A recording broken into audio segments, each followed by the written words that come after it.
I want to talk about two very different scenarios that are kind of playing out right now in the social media sphere, starting to intersect a little bit. On the one hand, you have the TikTok psychic defamation case loss in relation to the Idaho 4 murders. And then on the other hand, you have Candace Owens and her investigative series into Erika Kirk. I'm going to add timestamps to this video so you can skip ahead to any section you might want, unless you're watching this during the live premiere, which is like not skippable because it's live. But I also want to add a quick disclaimer here that this is not my review of Candace's investigative series, because I don't think I should do that until I've finished watching it. So if you're looking for really strong, harsh opinions about Candace or Erika, I can't really offer that at the moment. At this time, I feel like I'm still pretty impartial, and I want to make sure I do a good job of like taking my time and looking at everything before picking a side, so to speak. So, but I want to talk about the crazy TikTok psychic and why that case, people are now talking about it in relation to Candace Owens and Erika Kirk. At the end of last week, there was a verdict handed down in this matter between the TikTok psychic Ashley Gillard and Rebecca Schofield. Ashley falsely accused Rebecca, the professor at the University of Idaho, of having some sort of involvement in the Idaho 4 murders and having an inappropriate relationship with one of the murdered students. The professor was awarded $10 million in defamation damages after what was a completely disastrous jury trial for the psychic. I didn't see any video of it. I couldn't watch it, but I did follow along with the people who were there and who were covering it. And they went into this jury trial having already established that the psychic had defamed the professor. And this was just about determining damages, but the psychic continued to double down on her accusations repeatedly, knowing full well that she was already cooked. And for the record, I 100% agree that she deserved extremely harsh penalties. We know that Bryan Kohberger pled guilty to the Idaho 4 murders, and what this psychic was saying about the professor online was baseless and insane. But following that verdict, I've seen some online conversation about the current disputes between Candace Owens and TPUSA, led by Erika Kirk, and that's primarily related to the accusations of Erika and TPUSA having some involvement in a plot related to Charlie Kirk's murder, which was a very public assassination that took place back in September. A man named Tyler Robinson is facing a murder trial because he's the one accused of pulling the trigger, but he has a right to defend himself in court. So these accusations against TPUSA and Erika Kirk by Candace Owens are really only playing out in the public sphere at the moment. No legal charges have been brought against anyone, and if anything were to come of this from a defamation standpoint, it would be a civil dispute. Critics of Candace Owens are pointing to the verdict in the TikTok psychic Idaho 4 case and basically saying Candace is next. And I'll remind you that Candace has already been accused of defamation by the French president and first lady because she did an investigative series on Brigitte Macron as well. And Candace has filed a motion to dismiss in the Macron case. And it looks like there's supposed to be a hearing set for April, but that case is mostly beyond the scope of this video. So I want to talk about the arguments over potential defamation related to the investigative series into Erika Kirk.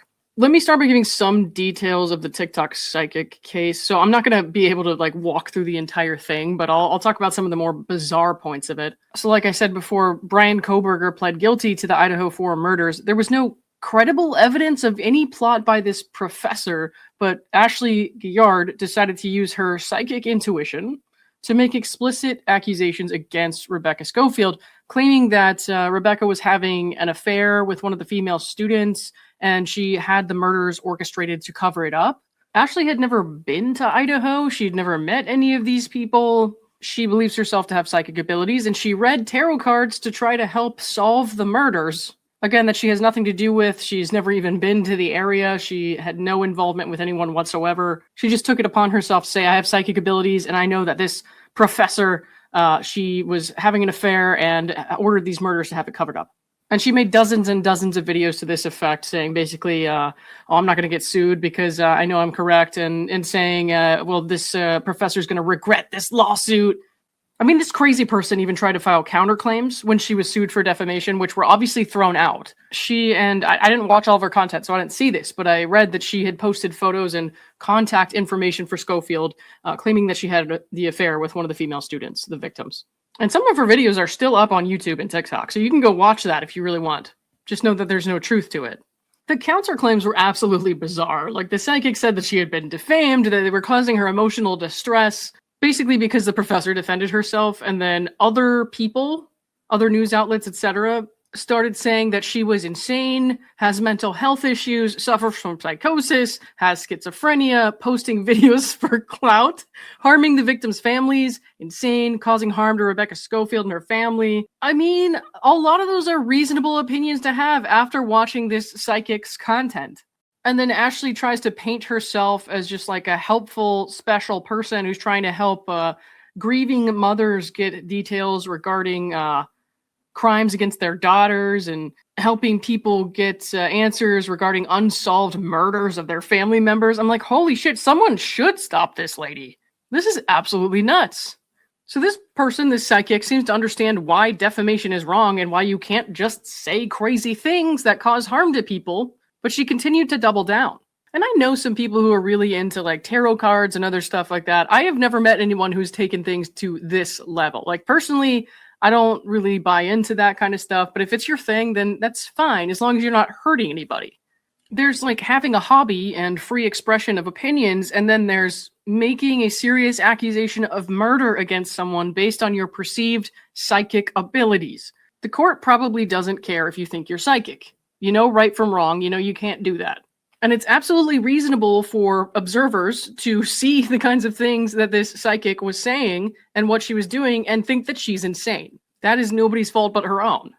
But at this trial over damages, where, it had already been determined that she, was liable for defaming the professor, she decided to represent herself. She grilled the professor's mother, apparently. She argued with a medical professional. She argued that because she has psychic abilities, all she needs is her emotional intuition. She doesn't need evidence to make claims like somebody's guilty of murder. And apparently she also interrogated herself on the stand.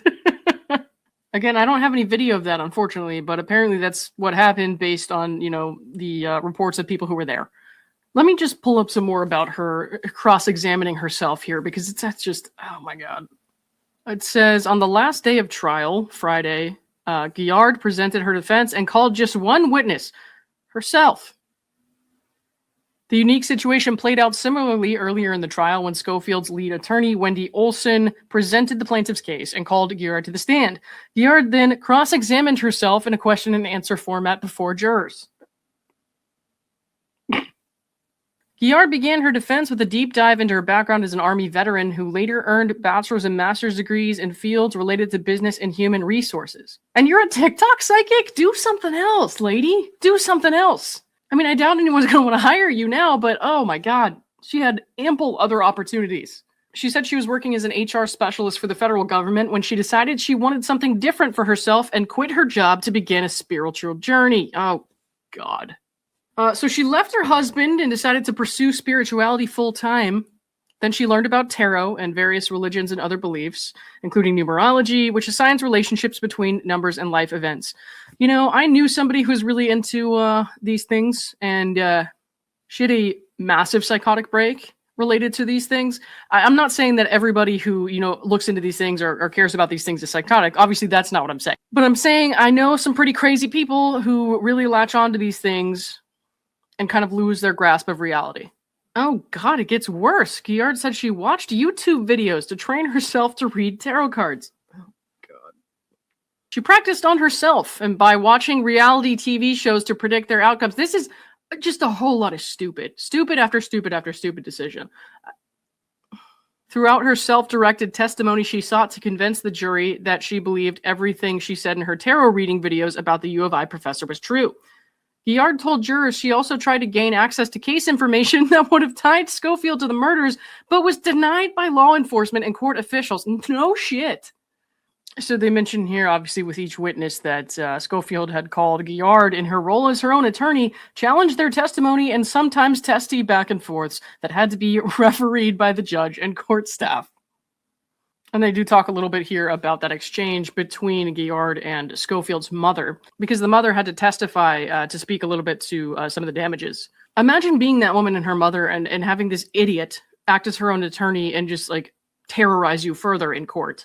They quote Schofield talking to Guillard here. It says, "You spoke lies into a camera about me and my husband. You were making dozens of videos about me, someone you never met, you never talked to, someone you had no connection to. I don't know how anyone could not feel threatened by that level of interest from someone they had never met." So I can definitely understand why that would feel threatening, because she had no real role in the Idaho 4 murders. Like this psychic just came out of nowhere and became obsessed with her and decided that she had something to do with the murders, orchestrated them, in fact. And if Ashley Guillard wants to get on YouTube and make dozens and dozens of videos about like a high-profile court case and talk about Brian Koberger and what actually happened in the case, like actual true things, fine. But if she decides to stalk someone and harass them who had absolutely nothing to do with the case at all, digging into weird, intimate details of the life of a private person who has like literally nothing to do with this whatsoever, that's creepy. That's weird. Of course she feels threatened. I mean, there are people who make dozens of videos on all kinds of court cases, and they'll talk about like body language during testimony and different vocal patterns and things that are not an exact science,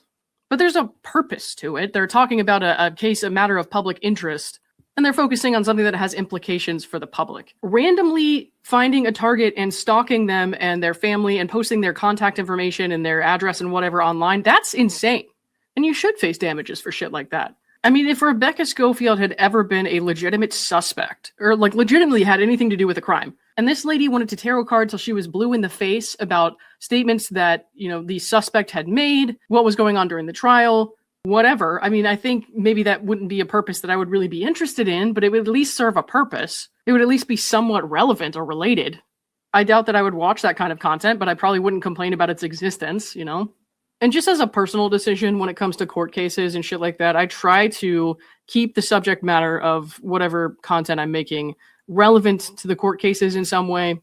Well, maybe not illegal to like cross lines into examining like random friendships and like personal relationships and shit like that, and what these people do in their off time. It's just, there's some things that I just don't really get into. Now, again, if Rebecca Schofield had actually been a suspect, which she was not, and she started making videos about Rebecca Schofield's husband saying, I believe this relationship or a breakdown in some relationship had something to do with why this occurred, why this very public, very high interest crime occurred, then maybe I could see, you know, something there where it's like adjacent, but somehow you could work in a relevance there where you're like, I think this is what happened and this is why I think that. But just like picking a random person and stalking their husband is like out of this world. Or maybe look at this relationship they had with XYZ person in the past and how they behave there. And I believe this is a pattern. I really do think it should serve some sort of a purpose. But again, that's like a moral soapbox. I don't know if that's a crime.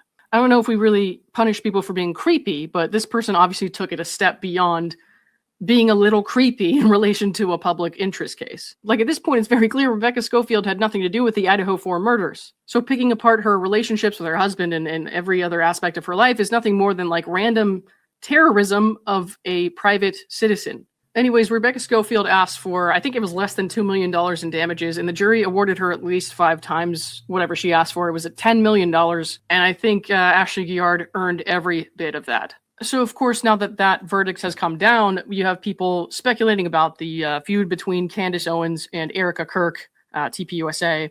TPUSA was Charlie Kirk's organization. After he was assassinated, Erika Kirk took over as CEO.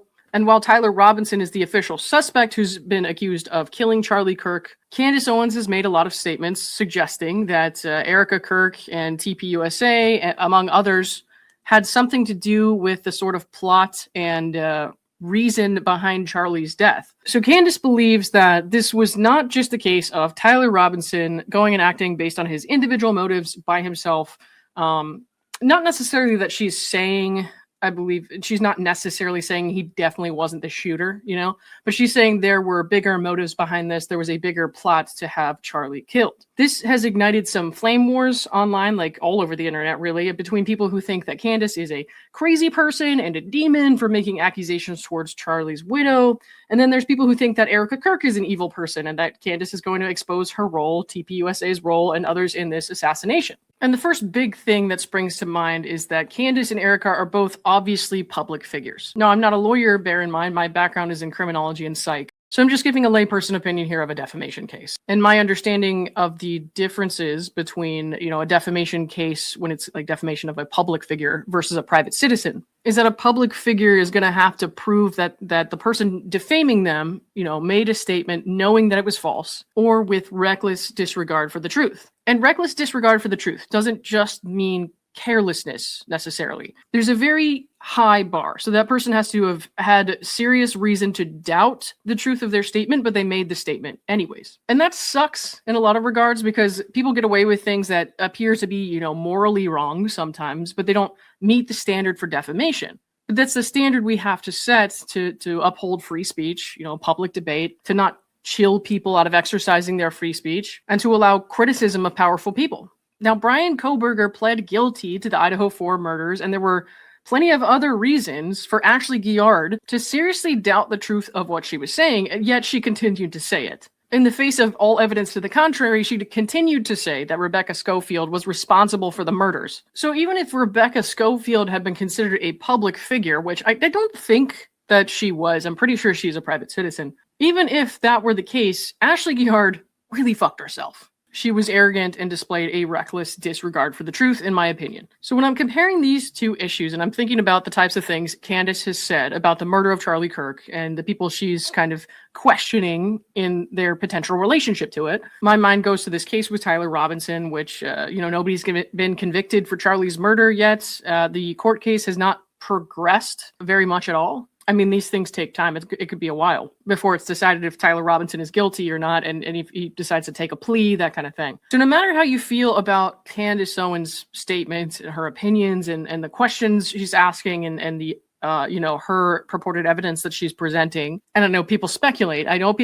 Because I see it all the time where they say Candace is grifting, Candace is just, saying this to make money, whatever. But I haven't seen any actual objective evidence to show that Candace believes that what she's saying is false, and you have to prove it. And given that Tyler Robinson has not been convicted and this court case has not progressed very far, and there's so much that the public doesn't know yet, it could be difficult to say there is absolute evidence to the contrary to what she's saying, that she is just ignoring on purpose at this point in time. Now, if it is the case that Candace was making false statements of fact, because nothing has been, tried and found to be true at this point, they would have to show damages to Erika and TPUSA, reputational harm, etc., which I actually think that if she was found to have made false statements of fact or acted recklessly, the reputational damage seems obvious, but depending on who you believe and what side of this you fall on, people may believe that reputational damage is warranted because what Candace is saying is true, or other people may think that it's not warranted and Candace deserves a lawsuit because what she's saying is false.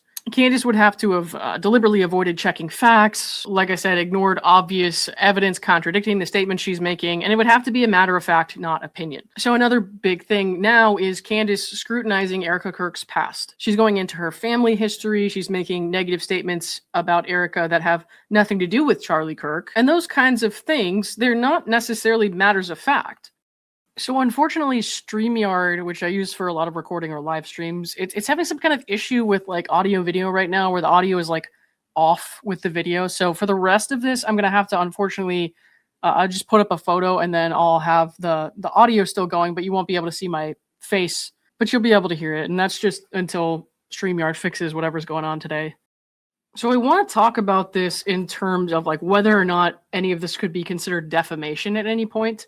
I'm not going to sit here and say I think Candace Owens is in the right morally or Erika Kirk is in the right morally. So for example, a lot of people are appalled online at the way that Candace talks about, Charlie's widow.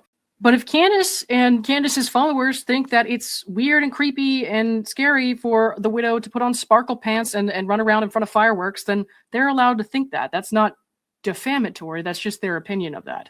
It's totally subjective. And there are other people who say, let people grieve the way that they want to grieve. And just because she doesn't appear to be grieving doesn't mean she's not having a hard time. But the thing is, when it comes to a defamation suit, I'm not really sure any of that would matter because people should be able to have their own feelings and opinions about those sorts of things. And I don't believe the court should be able to have any say in whether or not people can express those opinions. That's not an objective thing that should be regulated. It's not about a popularity contest. It doesn't matter how many people think it's wrong or how many people agree.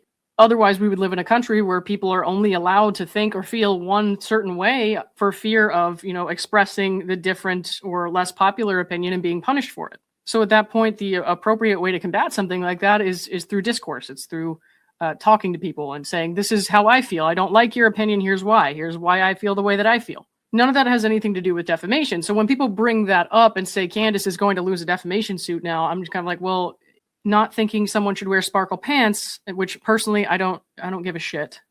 about the sparkle pants. I really don't. Not thinking that someone should wear sparkle pants and appear, not sad enough when grieving the loss of somebody is like, that has no business in court. That's just people making judgments and talking shit, and they're allowed to do that. So no matter how vile and cruel and evil some people think Candace Owens' opinions are, they are opinions and they are protected. And no matter how disgusting or terrible a lot of people think Erika Kirk is, if Candace Owens does or has somehow genuinely defamed her, then it doesn't matter how you feel about Erika Kirk subjectively. So I think people are getting the things that would actually matter in terms of defamation kind of mixed up in all this drama around like who you like or who you believe or share the same opinions with. And that stuff just isn't important when it comes to a defamation case. And if it is, then my opinion is that I don't think it should be. I think that's kind of fucked up. These types of arguments should absolutely be for Twitter, not for the court. I really don't believe that we should use our courts to punish speech the way that some people want us to sometimes. I think that even if you like really hate the person who's saying the things that you hate, it doesn't matter. The courts should not be used that way. Because if you start pushing regulation or punishment for opinions like that, then you're kind of a stone's throw away from, landing yourself in some hot water. Not to mention, I'm sure a lot of us just don't want our tax dollars going towards these court cases where people are having petty fights and popularity contests over what was said online. No matter how crazy or weird you think it is, I mean, people are allowed to feel how they feel. If there was a genuine act of defamation that took place, and it's going to be a while before we can even figure that out, and then that would be for the courts. And that would make sense to me. If something were said that were factually incorrect, intentionally factually incorrect, and evidence was ignored that contradicted what that person was saying, and they didn't have any real reason or evidence to back up what they were saying or the reason for their belief in what they were saying, and it's like a factual allegation, like accusing someone of murder, then the courts should deal with that. But a lot of the discourse online is honestly a sideshow. It's got nothing to do with defamation. It's just people look at pictures of Erika Kirk and say you can just tell she's evil because of her eyes, or they look at Candace Owens and what she says and they say Candace is a demon. It's like, it doesn't matter if you think somebody's got creepy eyes or if you think somebody's a demon. Objectively, that's not a fact. It's an opinion. So when people start saying Candace Owens needs to be worried because of this TikTok psychic verdict, I actually don't think it's cut and dry like that at all. Defamation is a hard thing to prove, and the TikTok psychic went out of her way to prove that she herself defamed the professor. She worked very hard against herself in that one. It was absolutely nuts. But no matter how nuts you think opinions are, or theories or speculation online, somebody would have to do something substantially stupid, like accuse a random person of murder, double down, and say that the official legal evidence doesn't matter, in order to actually be punished by the courts for defamation. So while I've been seeing these comments a lot, like Candace is cooked, Candace is next, I actually don't think that we're in a position right now to where I could definitely say she's even going to be sued for defamation, let alone found liable. It's extremely hard to do. And it absolutely does not matter who I believe or what I feel about either of these people or who I think is correct. Right now, I can only give you an opinion on these kinds of comments saying Candace Owens is cooked based on the TikTok verdict. And I actually don't agree with that. I think that we're definitely not in a position to say that she's definitely going to get sued for and lose a defamation case. You know what I mean? And I said in another video when I was talking about the Tyler Robinson case that there may be a lawsuit, but it would be related to a contract issue. I think there was some sort of non-disparagement agreement that Candace Owens had agreed to when she signed a contract. So for a certain period of time, she cannot disparage TPUSA or whoever she signed the contract for. All right, that's all I got for now, guys. Thanks for listening, and I'll see you all soon. Bye.